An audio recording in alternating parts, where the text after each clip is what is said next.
नमस्कार मित्रों, मैं आपका मित्र दीपक तनेजा आप सभी का स्वागत करता हूं आपके सबसे लोकप्रिय चैनल योर कालचक्र।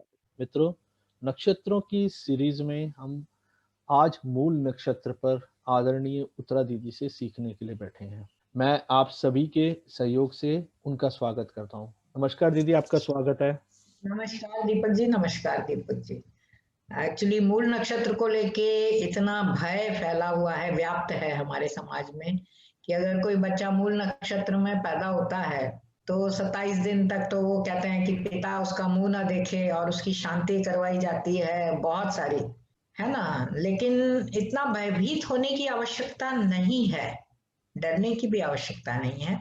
मूल नक्षत्र को सबसे भारी माना जाता है। कभी कहते हैं पिता के लिए भारी है, कभी माता के लिए भारी है, कभी और घर में जो दूसरे रिश्तेदार हैं उनके लिए भारी है।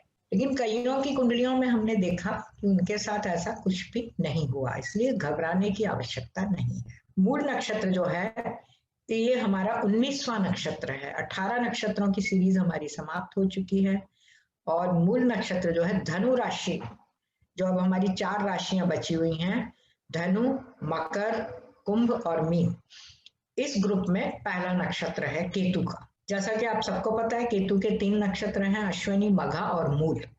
मूल नक्षत्र ये धनु राशि में 0 डिग्री से लेकर 13 डिग्री 20 मिनट तक स्थित है। यहाँ पर राशि स्वामी जो है वो तो गुरु हो जाता है और नक्षत्र स्वामी जो है वो केतु है। शरीर के जिन अंगों पर इसका प्रभाव है, सर्वाधिक या असर पड़ता है, वो हमारे यहाँ हिप्स, थाइज, फीमर की जो हड्डी है वो, इलियम और साइटिका नर्व्स। सबसे ज्यादा प्रभाव साइटिका नर्व्स पर आता है। तो इसके आधार पर, क्योंकि हमारे मूवमेंट का कारक ही हिप है या धनु राशि है, हमारा जो अंग संचालन होता है हमारी टांगों का विशेष रूप से, वो हमारी हिप्स पर डिपेंड करता है, क्योंकि दोनों पैर जो हैं हमारी टांगे हिप्स से ही जुड़ी हुई हैं। तो रोग जो हैं वो हमारे कौन कौन से प्रमुख आते हैं। एक तो आता है लोकोमोटर अटैक्सिया, मतलब चलने फिरने की गड़बड़ी, मूवमेंट जो है आपका सही रूप से नहीं हो पाता, लड़खड़ाते हैं, दर्द होता है, कोई ना कोई परेशानी जो है कि आपको चलने फिरने में तकलीफ होती है। या रूमेटिज्म हो जाता है जिसमें गठियाबात या हड्डियों जोड़ों के दर्द होने लग जाते हैं, उससे भी चलने फिरने में दिक्कत होती है। या लंबैगो हो जाता है, या हिप डिजीज, किसी भी तरह की हिप में कोई डिजीज या तकलीफ हो जाती है, बीमारी। या धनु राशि के सामने वाली राशि को हम देखें, मिथुन राशि, यदि धनु राशि से पापग्रस्त हो या मिथुन राशि पापग्रस्त हो जाती है तो फिर जो है पल्मोनरी डिजीजेस भी है, ट्रबल्स, मतलब सांस संबंधी, श्वसन संस्थान संबंधी परेशानियां भी देखी गई हैं और पाई गई हैं, ये प्रमुखता से पाई गई हैं।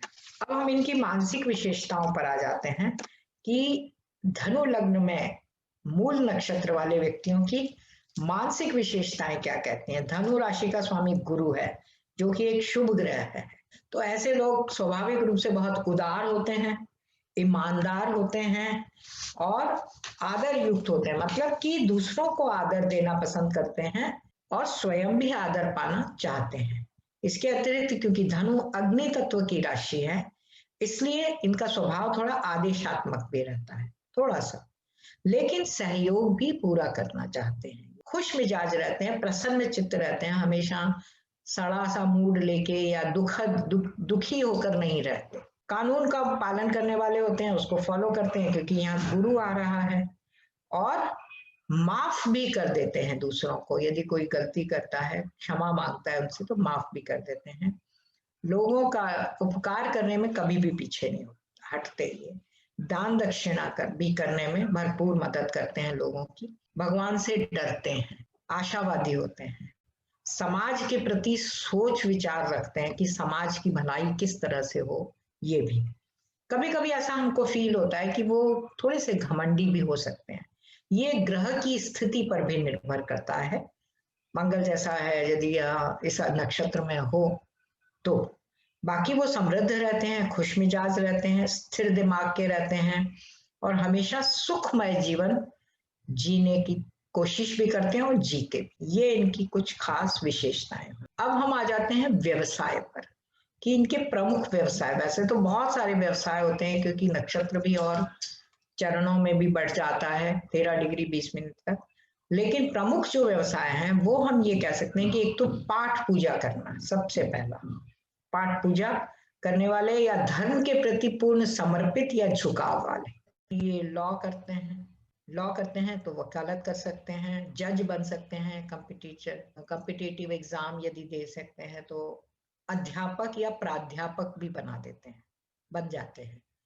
अध्यापक भी बन सकते हैं स्कूल में या कॉलेज में पढ़ा सकते हैं तो प्राध्यापक। इसके अलावा मैंने आपको बताया पाठ पूजा, तो पुरोहित धर्म का कार्य भी कर सकते हैं। पुरोहित का मतलब पाठ पूजा, शादी ब्याह या जो भी घर में हमारे शुभ कर्म होते हैं जिसमें पंडितों की आवश्यकता होती है, तो पुरोहित का या पुराण पढ़ने वाले, या फिर अगर और उच्च शिक्षा संपन्न होते हैं और अन्य ग्रहों की स्थिति भी अच्छी रहती है तो ऐसे व्यक्ति राजदूत भी बन सकते। सुशिक्षित तो ये होते ही हैं और कैबिनेट में भी इनको अवसर मिल सकते हैं, मतलब मंत्री पद भी मिलने की संभावना रहती है। यदि ये मेडिकल लाइन में जाते हैं, सूर्य इनका अच्छा होता है या सूर्य इनसे संबंधित होता है इस राशि से और व्यवसाय से जुड़ता है, तो ये एक अच्छे फिजिशियन भी बन सकते, या आयुर्वेद का कोर्स करके आयुर्वेद के वैद्य भी बन सकते हैं। दोनों तरह की संभावनाएं बनती है। समाज के सेवक माने गए हैं। समाज की सेवा मैंने आपसे पहले ही कहा, उनकी मनोवृत्ति ऐसी रहती है। और काउंसलिंग करने के लिए ये बहुत अच्छे माने गए, दूसरों को बहुत अच्छी सलाह दे सकते हैं, एडवाइस दे सकते हैं। इसके अलावा यदि चंद्रमा किसी तरह से जुड़ता है इस राशि में, तो व्यक्ति खाने पीने के सामान का भी व्यापार कर सकता है, बड़ी बड़ी योजनाओं को सुचारू रूप से चला सकता है। उनको क्रिएट रहते हैं, कुंडली में गुरु शुभ है, सूर्य शुभ है, मंगल अच्छा है, तो ये लोग मतलब उच्च पदों तक जाते हैं, जिसमें विधानसभा के सदस्य या विधानसभा के अध्यक्ष तक, या लोकसभा के सदस्य, लोकसभा के अध्यक्ष, एमपी एमएलए, मेरा कहने का मतलब ये है, ये सब भी इन पदों तक भी ये जाते हैं।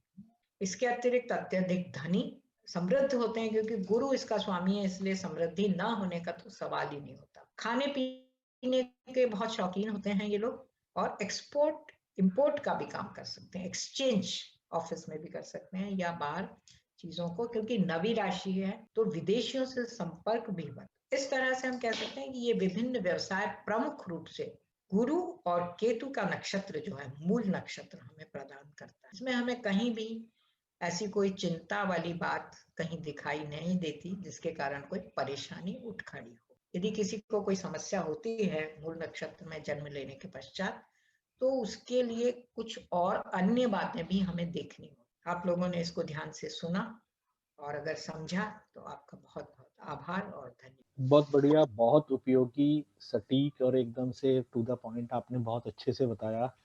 इनकी विशेषताएं जो बताई वो काफ़ी हद तक मैंने अनुभव करी हैं। इसके लिए हृदय से धन्यवाद। और आप सभी से मेरा अनुरोध रहेगा, आदरणीय उत्तरा दीदी का मोबाइल नंबर, ईमेल एड्रेस है, जो शिक्षा प्राप्त करना चाहते हैं वो उनको डायरेक्टली संपर्क कर सकते हैं। इसके साथ जिनको कोई कंसल्टेंसी लेनी है वो भी डायरेक्टली उत्तरा दीदी से बात कर सकते हैं। इसी के साथ नमस्कार, धन्यवाद।